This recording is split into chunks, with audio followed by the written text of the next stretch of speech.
Bismillahirrahmanirrahim. Uhayyikum bitahiyyatil Islam, tahiyatan mubarakatan min indillah. Assalamualaikum warahmatullahi wabarakatuh. Alhamdulillah, wassalatu wassalamu ala Rasulillah wa ala alihi wa ashabihi wa man walah. Ashhadu an la ilaha illallah wa ashhadu anna sayyidana Muhammadan abduhu wa rasuluhu wa la nabiyya ba'dah. Amma ba'd. Alhamdulillah, di malam Jumat yang berkah ini, di mana malam ini Allah Subhanahu wa taala berikan keutamaan dibandingkan malam-malam lainnya, di mana malam Jumat atau hari Jumat ini Allah berikan gelar sebagai Sayyidul Ayyam, tuannya para hari, di mana segala keberkahan, pahala banyak sekali Allah Subhanahu wa taala tuangkan di dalam hari Jumat ini. Mulai dari menghapus dosa, dari Jumat ilal Jumat kafaratun, kata Rasulullah SAW dalam satu hadisnya. Maka ahibati fillah rahimakumullah, selayaknya dan sepatutnya lah kita sebagai seorang muslim untuk memaksimalkan ibadah di hari Jumat ini. Salah satunya adalah dengan sama-sama kita membaca Yasin, kemudian kita akan melanjutkannya dengan salatul Isya berjamaah. Tentunya semua ini adalah bisa kita lakukan dengan karunia dan kenikmatan dari Allah Subhanahu wa taala. Ini adalah bagian daripada kenikmatan Allah yang diberikan kepada kita semua, sehingga kita masih diberikan rasa haus untuk beribadah, ketenangan ketika beribadah, ketentraman ketika melaksanakan amal-amal soleh. Itu adalah kenikmatan yang luar biasa. Termasuk salah satunya adalah nikmat kesehatan. Karena tidak setiap orang diberikan rasa sakinah, ketenangan saat melakukan amal-amal soleh. Hidupnya terasa beban begitu berat, dihantui oleh keinginan dunia yang begitu besar yang tidak dapat ia capai, tapi akhiratnya tidak pernah sama sekali ia kejar. Maka itulah kenikmatan Allah Subhanahu wa taala. Maka ini patut kita syukuri dengan sama-sama meningkatkan kualitas keimanan dan ketakwaan kita kepada Allah Subhanahu wa taala. Nusalli wa nusallimu ala habibina wa syafi'ina wa maulana sayyidina Muhammad sallallahu alaihi wa alihi wasallam, beserta para sahabat-sahabatnya, tabi'ut tabi'in, tsummal amsal fal amsal. Dan semoga kita semua yang duduk hadir di sini juga termasuk bagian dari orang-orang yang sama-sama mengharapkan ridho dan pertemuan serta syafaat dari Rasulullah sallallahu alaihi wasallam. Amin amin ya rabbal alamin. Ahibati fillah rahimakumullah. Tidak terasa hari ini kita sudah memasuki awal bulan Rajab. Maka seperti yang diajarkan pada awal bulan Rajab para ulama dan Rasul mengajarkan kita untuk sama-sama membacakan doa, Allahumma barik lana fi Rajab wa Sya'ban wa ballighna Ramadan. Allahumma ya Allah, barik lana, berkahilah kami, fi Rajab, dalam bulan Rajab, wa Sya'ban, dan bulan Sya'ban, wa ballighna Ramadan, dan sampaikanlah kami ke dalam bulan Ramadan. Apa itu keberkahan? Kita selalu meminta keberkahan kepada Allah, tapi apa itu keberkahan? Ya, menurut Imam Al-Ghazali, keberkahan adalah ziyadatul khair, bertambahnya kebaikan. Artinya, tatkala kita meminta keberkahan kepada Allah Subhanahu wa taala dalam hidup kita, dalam umur kita, setiap umur yang kita lalui selalu bertambahnya kebaikan dan amal saleh yang kita lakukan. Saat kita meminta keberkahan di dalam harta kita, maka Jika keberkahan itu diberikan oleh Allah, senantiasa harta yang kita miliki akan dimanfaatkan untuk beramal soleh, selalu menambah kebaikan, ketakwaan untuk diri kita dengan berinfak, bersedekah, zakat dan lain-lain sebagainya. Tatkala kita meminta keberkahan di dalam ilmu kita, maka tentunya setiap ilmu yang kita miliki kita ajarkan dan tentunya kita amalkan, sehingga ilmu itu benar-benar menghasilkan kedekatan kepada Allah, taqarrub kepada Allah, dan bukan malah menjauhkan diri kita dari Allah dengan cara menyombongkan diri, ria, hasad dan lain-lain sebagainya. Selanjutnya, jika kita meminta keberkahan kepada Allah dalam jabatan, pangkat, serta status sosial kita, maka itu semua harus dijadikan diri kita untuk menambah kebaikan. Bertambahnya tinggi jabatan, bertambah pula kebaikan kita untuk menolong orang lain, merangkul orang lain, sama-sama beribadah, sama-sama menjalani kehidupan sesuai dengan apa yang Allah dan Rasulnya perintahkan. Itulah makna daripada keberkahan. Ziyadatul khair, bertambahnya kebaikan. Artinya jika itu semua belum kita dapatkan dan belum kita rasakan, maka sama-sama kita berdoa kepada Allah untuk selalu memberkahi diri kita agar kebaikan selalu ada di dalam kehidupan kita. Ahibati fillah rahimani wa rahimakumullah. Di 2 pekan lalu kita telah sedikit membahas tentang sudut pandang lain dari sejarah Nabi Adam. Sudut pandang yang dipahami oleh umat non-muslim, yang diajarkan mungkin di daerah barat sana ataupun di daerah timur, yang notabene-nya bukan beragama Islam. Itulah yang diajarkan. Insyaallah pada kesempatan ini kita akan kembali melanjutkan kisah Nabi Adam atau Qasasul Anbiya, akan masuk kepada salah satu anak Nabi Adam, Nabi Syith. Dan kisah ini diawali sedikit kita flashback di mana saat Nabi Adam alaihissalam melanggar perintah Allah Subhanahu wa taala dengan memakan buah yang tentunya dipengaruhi atau terpengaruh oleh Hawa, yang pada akhirnya dikeluarkan dari surganya Allah Subhanahu wa taala dan diturunkan ke muka bumi. Dan Nabi Adam meminta ampunan kepada Allah dan diampuni oleh Allah Subhanahu wa taala, yang dijelaskan dalam surat Al-Baqarah.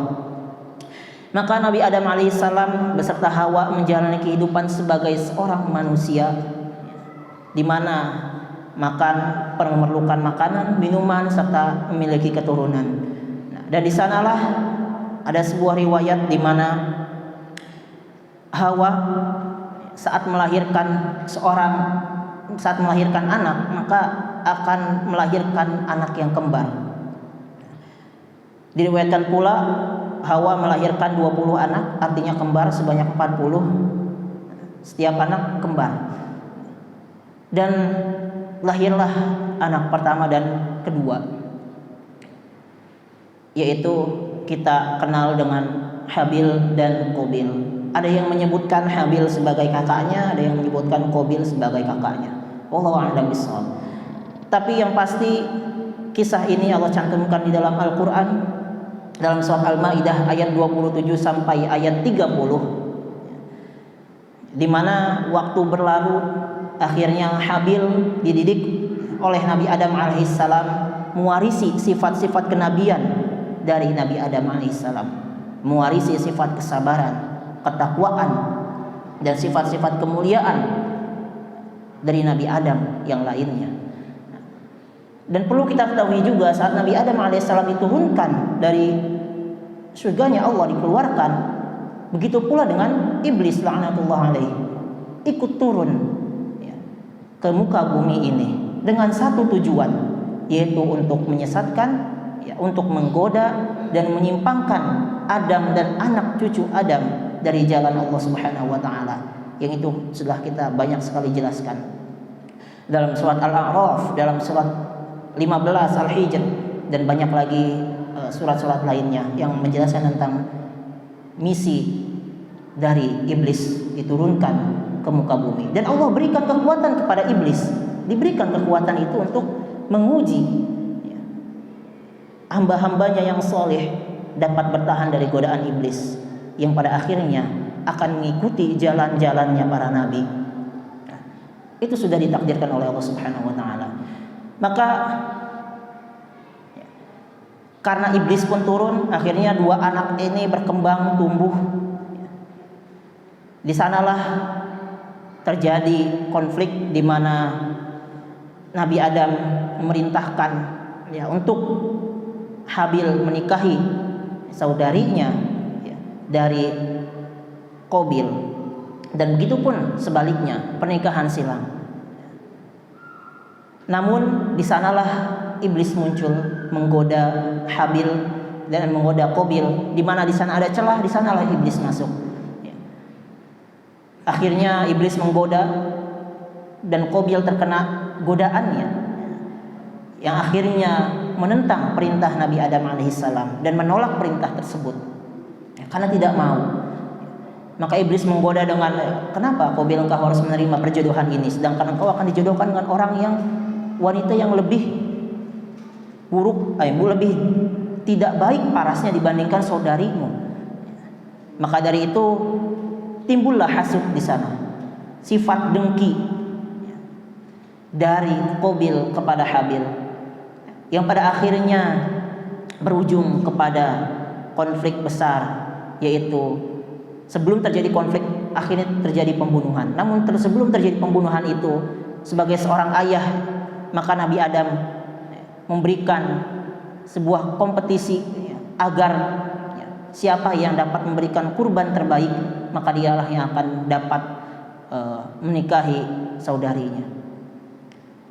Maka Habil berkurban dengan dombanya, dengan ternaknya yang sangat mewah, dengan beratnya dan juga kebersihannya yang terjaga. Sedangkan Qabil karena tadi sudah termakan oleh syaitan, pada akhirnya dia hanya mengeluarkan sesuatu yang tidak ada maknanya, yang busuk, yang tidak baik untuk dikorbankan kepada Allah. Yang akhirnya yang diterima adalah kurbannya Habil.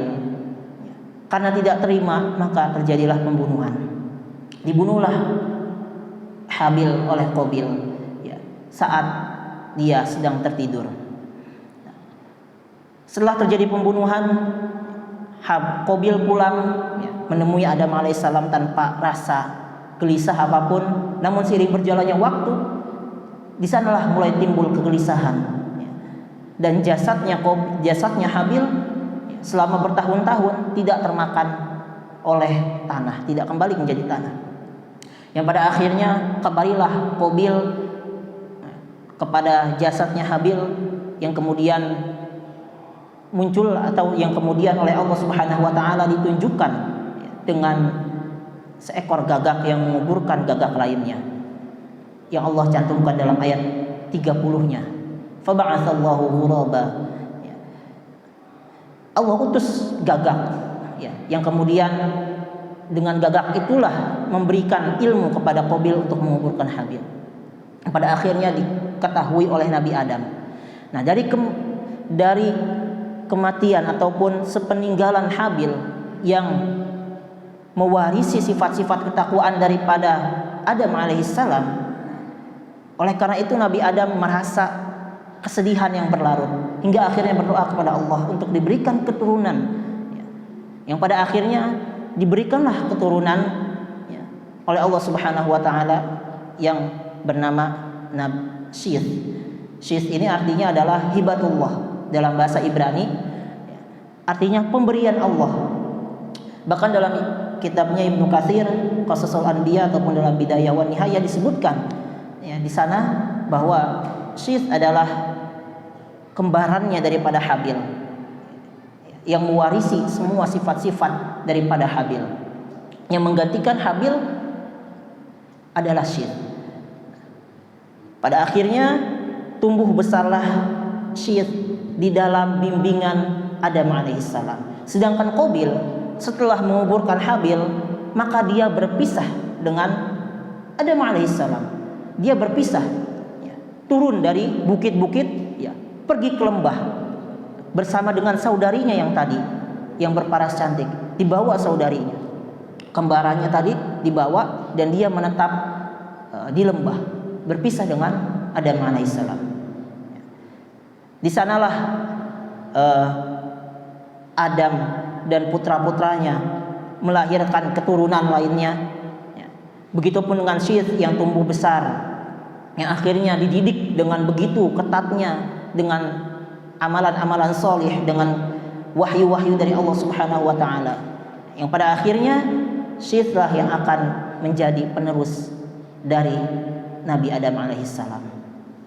Sedangkan di sisi lainnya Qabil yang hidup di lembah pun sama, memiliki keturunan, dan hidup mereka tentunya umurnya panjang-panjang, ya. Nabi Adam bahkan diriwayatkan umurnya itu sekitar 1000 tahun, dikurangi 40 tahun katanya, dikurangi 40 tahun dan untuk diberikan kepada Nabi salah satu seorang Nabi selanjutnya. Nanti akan dibahas di bab-bab Nabi selanjutnya.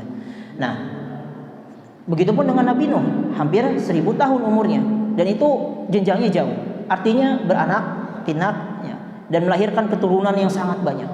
Nah, perbedaannya adalah keturunannya yang lahir dari Qabil dan saudarinya yang berparas cantik tadi itu tidak dapat bimbingan, ya, wahyu atau risalah dari Nabi Adam. Akhirnya keturunan yang lahir dan tinggal di sana mewarisi sifat-sifat keburukan daripada Qabil, mulai dari sifat hasud, membunuh. Sedangkan di sisi lain, ya, anak-anak Nabi Adam, ya, yang mewarisi, yang bersama dengan Syith, dijaga dan diarahkan berdasarkan wahyu Allah Subhanahu wa taala. Maka dari itu, sebelum Adam alaihissalam, Nabi Adam meninggal, ya, maka Nabi Adam berpesan dalam Bidayah wa Nihayah, walamma mata Adam, disebutkan di sana ketika Adam meninggal, maka dia mewasiatkan untuk Syith menggantikannya sebagai seorang nabi yang akan mengarahkan umatnya, kaum Nabi Adam ini agar terus berada di dalam jalan Allah Subhanahu wa taala. Sedangkan kaum Qabil, keturunannya Bani Qabil, tidak ada sama sekali rasul yang mengingatkan di sana, sehingga di sana banyak sekali terjadi penyimpangan akhlak dan syariat, tapi bukan penyimpangan akidah. Karena penyimpangan akidah itu terjadi pada masanya Nabi Nuh alaihissalam. Di sana mereka sama, masih menyembah Allah, tidak ada berhala. Cuma tadi penyimpangan syariatnya banyak sekali. Nah, ahibati fillah rahimakumullah. Nah, di kaum sebelah, ya, di lembah sana, karena akhirnya meninggallah Qabil. Nah, dan di sanalah mulai syaitan masuk kembali. Syaitan menggoda, ya, umatnya atau kabilahnya dari Qabil untuk tidak menguburkannya langsung dan diberikan penghormatan dengan nyanyian-nyanyian, dan bukan disembah hanya nyanyian-nyanyian saja. Iblis disanya menyamar sebagai seorang yang bekerja di pertanian untuk salah satu seorang dari kabilahnya,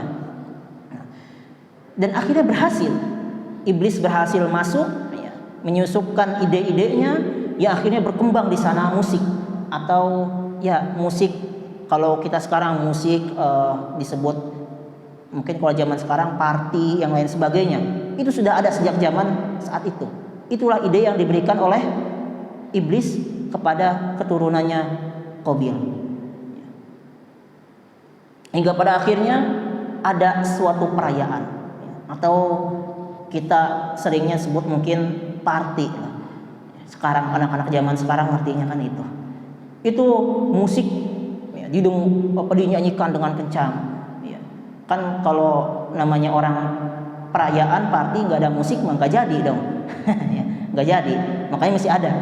Nah, sedangkan di sisi lain ya, kaum atau kabilahnya yang dibimbing oleh Nabi Syith ini benar-benar tidak mengenal sama sekali ya tadi perayaan. Nah, karena perayaan itu sampai terdengar ke bukit-bukit tempat tinggalnya keturunan Nabi Adam yang dibimbing oleh Nabi Syith.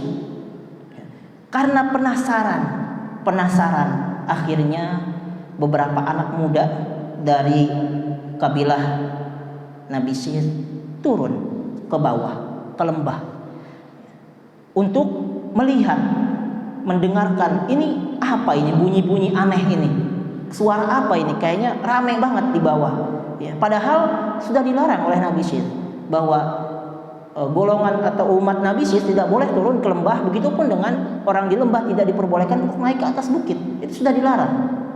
Tapi itulah syaitan menggodanya dengan cara yang lembut. Akhirnya turun pemuda-pemuda ya, setelah melihat ternyata ada pesta besar-besaran nih. Nah, itulah sedikit gambaran yang belum terselesaikan dan kisahnya masih cukup panjang. Kiranya itu saja yang dapat disampaikan. Wabillahi taufiq wal hidayah. Assalamualaikum warahmatullahi wabarakatuh.